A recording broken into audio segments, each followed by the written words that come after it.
Gospel according to St. Matthew, chapter 1, verses 18 to 25. The Gospel of the day invites us to contemplate the mystery of the incarnation of Jesus Christ. The unsung hero in the divine plan is St. Joseph, a man of quiet strength and profound faith. We see in the Gospel that he loved and trusted Mary, but now she was carrying a child that wasn't his own.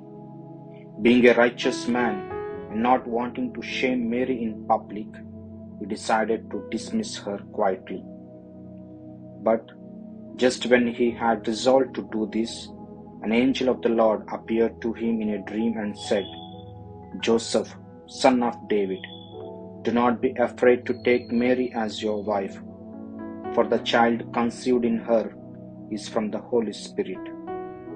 Saint Joseph gave heed to the voice of the Lord and positively responded to the task entrusted to him by God despite hardships and trials. He accepted the social stigma associated with raising a child who is not his own. As we reflect on Saint Joseph's role in the Nativity story, let us draw inspiration from his obedience, trust, and selfless love. His openness to God's plan, even when it seemed beyond human comprehension, teaches us the importance of surrendering to divine providence in our own lives.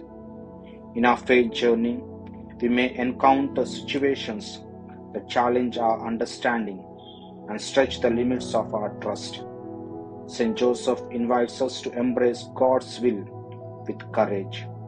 Let us follow his example and live a life marked by obedience, trust, and readiness to fulfill the unique mission God has for each one of us.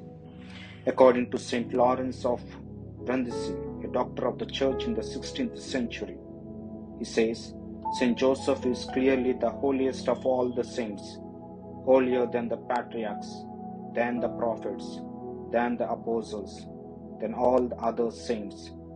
Thus, with the exception of our loving mother." St. Maximilian Kolbe concludes, "St. Joseph stands above all the saints."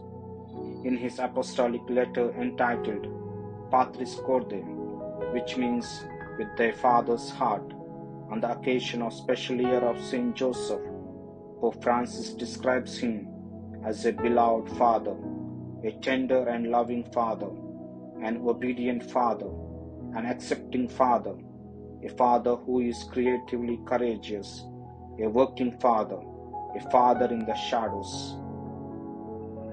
The liturgy reminds us of timeless scriptural exhortation, "Ite et Joseph," which means go to Joseph. During these times of crisis and uncertainty, let us be assured of the fatherly protection and intervention of Saint Joseph.